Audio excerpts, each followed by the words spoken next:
Start. Hello नमस्कार मेरे दोस्तों, आप सभी का चाणक्य नीति क्लासेस में दिल से स्वागत है। तो सबसे पहले आप सभी चेहरे पे मुस्कान लाइए ताकि आज का दिन बेहतर हो और आप हमेशा जो है टेंशन फ्री रहिए, मुस्कुराते रहिए, ठीक है। और जैसा कि देख पा रहे होंगे, डेली करेंट अफेयर्स 1 जुलाई 2024 ये ऑल कम्पिटिटिव एग्जाम के लिए बहुत महत्वपूर्ण है, इसलिए आप लोग ध्यान से सुनिएगा, ठीक है। इसके साथ स्टैटिक भी जोड़ा जाता है, तो आप लोग ध्यान से सुनिएगा। करेंट अफेयर्स रेगुलर पढ़िए ताकि जो है बिहार एसआई में जो है बहुत सारा करेंट अफेयर्स की भूमिका रहती है। तो आप लोग जो है अभी से पढ़िएगा, तो कोई बुक भी पढ़ने में जो है बहुत आसानी। करेंट अफेयर्स का क्वेश्चन जो है आप वही बुक में पढ़िएगा, जो यहाँ पढ़ाएंगे वही आपको बुक में भी पढ़ना पड़ेगा। तो अभी पढ़ लीजिएगा एक बार, फिर दोबारा बुक पढ़िएगा तो आपको आसानी होगा, ठीक है। और करेंट अफेयर्स से ही पीटी का रिजल्ट होता है, ठीक है। तो आइए आज की सकारात्मक सोच को अपनाते हैं जो हमें ऊर्जावान बनाएगी। देखिएगा, अगर जीवन में सफलता प्राप्त करनी है तो मेहनत पर विश्वास करें, ठीक है। अगर जीवन में सफलता प्राप्त करनी है तो मेहनत पर विश्वास रखें। किस्मत की आजमाइश तो जुए में होती है, ठीक है। किस्मत की आजमाइश तो जुए में होती है, लेकिन सफलता चाहिए तो मेहनत करना पड़ेगा, मेहनत पर विश्वास रखना पड़ेगा, ठीक है। तो आइए आज की क्लास आगाज़ करने से पहले जय श्री राधे का नाम लेते हैं और आगाज़ करते हैं। आज की क्लास 1 जुलाई 2024 करेंट अफेयर्स के अति महत्वपूर्ण प्रश्न, ठीक है। क्वेश्चन नंबर 1 देखिएगा। हाल ही में IMF के आर्टिफिशियल इंटेलिजेंस तत्परता सूचकांक में भारत को कौन सा स्थान मिला है, ठीक है। तो ये जो है AI तत्परता इंडेक्स 2024 में जो है यह जारी हुआ, और ये जारी करने वाला कौन है, तो IMF, ठीक है। ध्यान से सुनिएगा सभी क्वेश्चन, ये बहुत इंपॉर्टेंट है, ठीक है। तो इसे जारी करने वाला कौन है, आर्टिफिशियल इंटेलिजेंस तत्परता इंडेक्स 2024 जारी करने वाला जो है IMF है, ठीक है। और ये जो है इसमें भारत की रैंक 72 मिला है, ठीक है, 72वां रैंक मिला है, ठीक है। इसमें कुल 174 इकोनॉमिक शामिल है, मतलब 174 देश शामिल है। इसमें टॉप है सिंगापुर, ठीक है। फर्स्ट टॉप पे सिंगापुर है, सेकेंड डेनमार्क है और थर्ड USA है, ठीक है। और भारत की रैंक क्या है, तो 72वां है। और चीन का रैंक क्या है, तो 31वां रैंक है, ठीक है। भारत का स्कोर जो है 0.49 है। और भारत एक कैसी, मतलब इस डाटा के अनुसार जो भारत की जो है कैसी अर्थव्यवस्था है, तो एक उभरती हुई अर्थव्यवस्था है, ठीक है। इस डाटा के अनुसार जो है भारत की एक उभरती हुई अर्थव्यवस्था है, ठीक है। और चीन का रैंक 31 है और भारत का रैंक 72वां है। और टॉप में सिंगापुर, सेकेंड में डेनमार्क और थर्ड में USA है, ठीक है। और आइए IMF की चर्चा हुई है, तो IMF पर बात कर लेते हैं। IMF की स्थापना कब हुई, तो 1944 में हुई, ठीक है। और ये जो है किस सम्मेलन में, तो ब्रेटन वुड्स सम्मेलन में, ठीक है। IMF की स्थापना कब हुई, तो 1944 में और ब्रेटन वुड्स सम्मेलन में। ब्रेटन वुड्स सम्मेलन में दो की स्थापना हुई, IMF तथा वर्ल्ड बैंक, ठीक है। इन्हें जुड़वा बहन भी कहा जाता है, IMF तथा वर्ल्ड बैंक को जुड़वा बहन भी कहा जाता है, ठीक है। बताइएगा IMF या वर्ल्ड बैंक का जो है मुख्यालय कहाँ है, तो बांसीघटन DC में, ठीक है, बांसीघटन DC में। इसमें जो है IMF में कुल कितने मेंबर शामिल है, तो कुल 190 सदस्य देश है, जिसमें नवीनतम सदस्य देश कौन सा है, तो एंडोरा है, ठीक है। 190 सदस्य देश है, जिसमें जो है नवीनतम बना है एंडोरा, इसका जो 190वां सदस्य देश है, ठीक है। इसको ध्यान रखना। आइए, तो भारत की रैंक ऑप्शन C 72वां होगा। क्वेश्चन नंबर 2 देखते हैं। हाल ही में किस देश में आयोजित रिमपैक अभ्यास में भारतीय नौसेना ने भाग लिया, तो किस देश में आयोजित जो है रिमपैक अभ्यास भारतीय नौसेना ने भाग लिया, तो ऑप्शन B USA, ठीक है। और ये रिमपैक अभ्यास जो है पहले रिमपैक का फुल फॉर्म देख लीजिए, rim of the Pacific ocean, ठीक है। रिमपैक का जो full form rim of the Pacific, और ये विश्व का सबसे लंबे चलने वाला नौसैनिक अभ्यास है। रिमपैक अभ्यास जो है यह विश्व का सबसे लंबा चलने वाला नौसैनिक अभ्यास है, ठीक है। और ये 2 वर्षों में एक बार आयोजित होता है, ठीक है। प्रत्येक 2 वर्षों में एक बार आयोजित होता है। और इस बार जो है रिमपैक अभ्यास 29वें क्रम का है, ठीक है। इस बार जो है रिमपैक अभ्यास कितने क्रम का है, 29वें क्रम का है। और इस बार होस्ट जो है USA के हवाई द्वीप, एक हवाई द्वीप है जो कि USA के अंतर्गत आता है, तो USA के हवाई द्वीप कर रहा है, ठीक है। और इसमें जो भारत की ओर से INS शिवालिक भाग लिया है, ठीक है। रिमपैक अभ्यास में जो है भारत की ओर से INS शिवालिक भाग लिया है, ठीक है। और रिमपैक का जो है इस बार थीम है पार्टनर एकीकृत तैयार, ठीक है, पार्टनर एकीकृत तैयार इस बार जो है थीम है रिम्पेक का, ठीक है। आइए कुछ युद्धाभ्यास देख लेते हैं जो इम्पोर्टेंट है, बताइएगा। पहले बताइए आप, हवाई द्वीप तो जानते हैं, ठीक है। हवाई द्वीप में जो है 2 सक्रिय ज्वालामुखी है, कौन कौन, जो कि करेंट अफेयर्स के चर्चा में रहता है, ठीक है। तो ये जो है किलौआ ज्वालामुखी और मोना लोआ ज्वालामुखी, ये दोनों ज्वालामुखी जो है हवाई द्वीप पर स्थित है, ठीक है। हवाई द्वीप यूएसए का अंग है, ठीक है।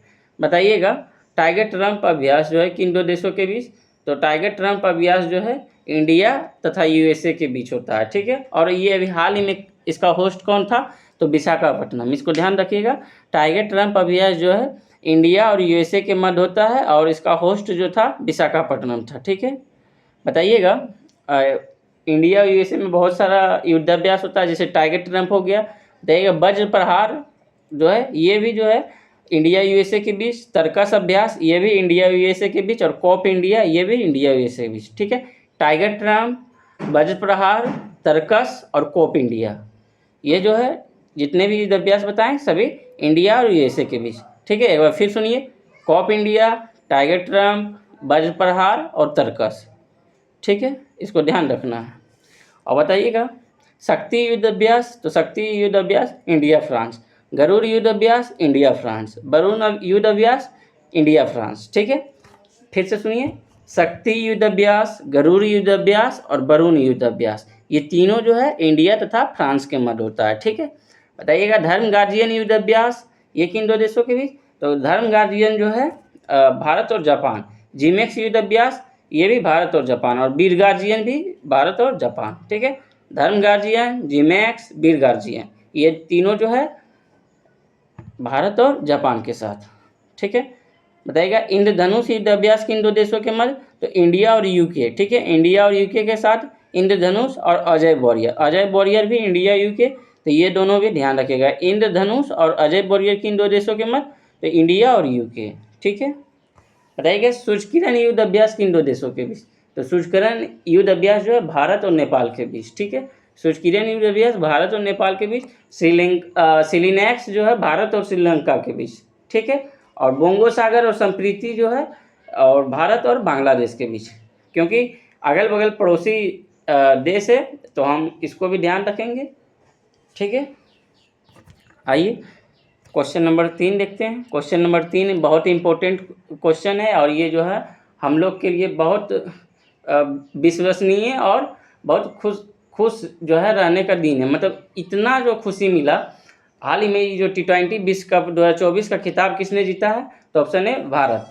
ये जो है सभी भारतीय जितने भी जो है देख रहे थे लाइव जब मैच चल रहा था उस टाइम जो सभी भारतीय जितने भी भारतीय थे सभी के जो है आंखों में खुशी की आंसू थी, सभी के साथ, ऐसा नहीं कि कोई, मतलब हर आदमी के पास आँख जो है चमक रहा था, सबका आँख जो है बहुत चमक रहा था, सबके आंखों में जो है खुशी की आंसू बह रही थी। ये मैच जो है हम एक तरह से मानिए हार चुके थे, लेकिन फिर भी यही जो है मेहनत पे विश्वास करिए और जो है कर्म कीजिए और दुआ, सभी चीज़ काम किया इस मैच में, जो है कर्म मेहनत दुआ, ठीक है, सभी चीज़ काम किया इसमें। मैच जो है हम एक पूरी तरह से हार चुके थे, फिर भी जो है मेहनत रंग लाई और कर्म, बुमराह, हार्दिक पांड्या, सूर्य कुमार यादव, ये मैच एक से नहीं जीते हैं हम, पूरा जो है टीम, इसलिए टीम वर्क बहुत ज़रूरी है। कोई भी चीज़ जो है एकता में बल होता है, ठीक है, ऐसे अलग रह के जो है कुछ भी नहीं कर सकते। सभी का श्रेय जाता है बुमराह, जसप्रीत बुमराह और सूर्य कुमार यादव, हार्दिक पांड्या, विराट कोहली हर मैच में फ्लॉप हो रहे थे लेकिन फाइनल मैच में चले, उनका भी जो है उपकार नहीं भूला जाएगा। अक्षर पटेल जो है बॉलिंग में रन पिटाए लेकिन जो है बैटिंग अच्छा किए, जो कि आके संभाले, ठीक है, एक जो है मिडिल ऑर्डर को संभालने वाला अब कोई नहीं बचा था तो अक्षर पटेल आके संभाले, ठीक है। तो ये जो है पूरा टीम ग्रुप का जो है श्रेय जाएगा और पूरा भारतीय का श्रेय। सभी लोग चाह रहे थे कि इस बार T20 वर्ल्ड कप भारत जीते, ठीक है। तो आइए हाल ही में T20 विश्व कप 2024 का खिताब किसने जीता, तो ऑप्शन है भारत, ठीक है, भारत जीता है। आइए इसके बारे में चर्चा कर लेते हैं। T20 वर्ल्ड कप का होस्ट कौन था, होस्ट देश तो यूएसए और वेस्ट इंडीज था, ठीक है। ये जो T20 वर्ल्ड कप का होस्ट देश कौन था? यूएसए और वेस्ट इंडीज। और T20 वर्ल्ड कप पहली बार कब हुआ? तो 2007 में। और 2007 में कौन जीता था? तो भारत।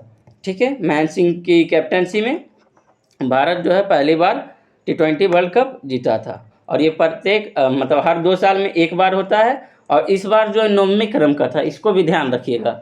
इस बार जो है 9वें क्रम का था। ये जो T20 वर्ल्ड कप 2024 था, इस बार 9वें क्रम का था। और ये प्रत्येक 2 साल में एक बार होता है। और पहली बार 2007 में हुआ और इंडिया जीता MS धोनी की कैप्टनसी में। ठीक है, और 2024 में जो है फाइनल किन के बीच हुआ? तो साउथ अफ्रीका और इंडिया के बीच। साउथ अफ्रीका के कैप्टन तो मार्करम और इंडिया का कैप्टन रोहित शर्मा। ठीक है, इसको ध्यान रखिएगा।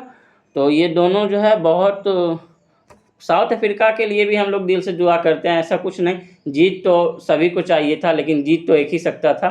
तो हम लोग साउथ अफ्रीका को भी उतना ही सम्मान दे रहे हैं जितना जो हम भारतीय टीम को सम्मान दे रहे हैं। वो भी बहुत मेहनत और बहुत प्रयास किए। दोनों टीम एक दूसरे को जो है मतलब एक दूसरे को जो है, दोनों टीम बहुत मजबूत थी। ऐसा नहीं कह सकता कि एक टीम मैच साउथ अफ्रीका ही जीत चुकी थी, लेकिन जो है भारतीय की दुआ जो है, ये बहुत सारा चीज़ जो कह सकते हैं, इसलिए भारत जीता है इस बार भारत को जीतना चाहिए था, इसलिए भारत जीता भी है। ठीक है, तो साउथ अफ्रीका भी एक मजबूत टीम थी। और दोनों जो है एक दूसरे के मतलब जो है एक दूसरे के एक जंग जैसा, युद्ध के जैसा लड़ा। ठीक है, और इस मैच का जो होस्ट कहाँ हुआ? तो ये बारबोडास में, जो कि किंगस्टन ओवल स्टेडियम में हुआ। ठीक है, किंगस्टन ओवल स्टेडियम में यह मैच हुआ। ठीक है, भारत 7 रन से जीता। और भारत दूसरी बार T20 वर्ल्ड कप जीता है। कितने दिनों के बाद? तो 17 साल के बाद। इस बार जो है भारत 7 रन से जीता और भारत इस बार दूसरी बार T20 वर्ल्ड कप जीता है।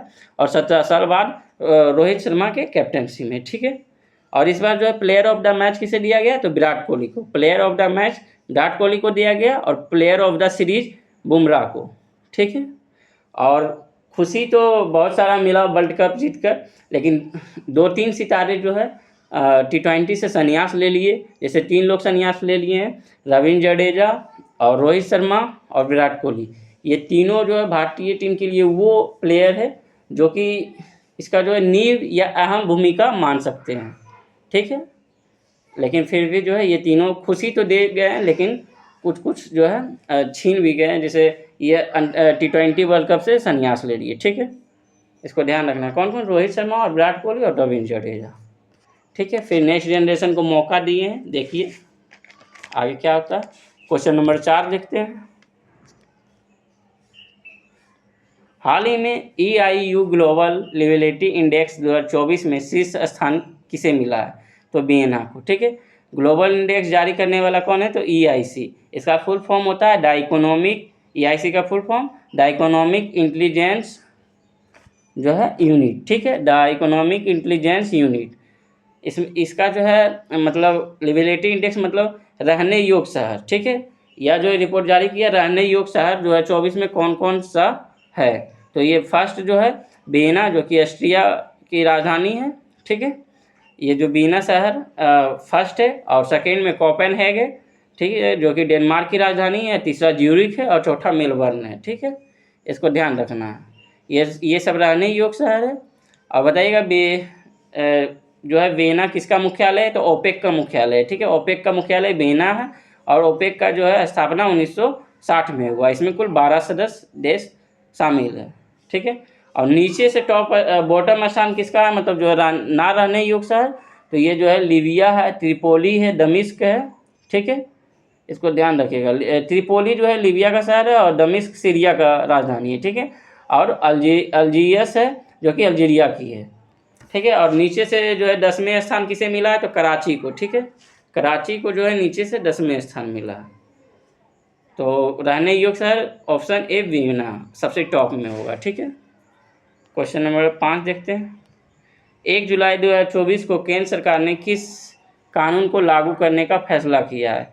तो भारतीय न्याय संहिता। ठीक है, और भारतीय नागरिक सुरक्षा संहिता और भारतीय साक्ष्य अधिनियम। ठीक है, इस तीनों नए कानून का एक ही उद्देश्य है कि अधिक सुलभ न्याय, मतलब ठीक है बहुत कम समय में जो है न्याय दिलाना, मतलब जो है न्याय लेट से मिलना या न्याय की प्रक्रिया चलते रहना, यह भी जो है एक प्रकार का अन्याय है। इसलिए जो है इसको चालू किया गया है अधिक सुलभ न्याय, ठीक है। और ये तीनों जो है भारतीय न्याय संहिता, भारतीय नागरिक सुरक्षा, भारतीय साक्ष्य अधिनियम, ये सभी होगा आंसर ऑप्शन डी, ठीक है। मतलब जल्दी से जल्दी जो है न्याय करवाना।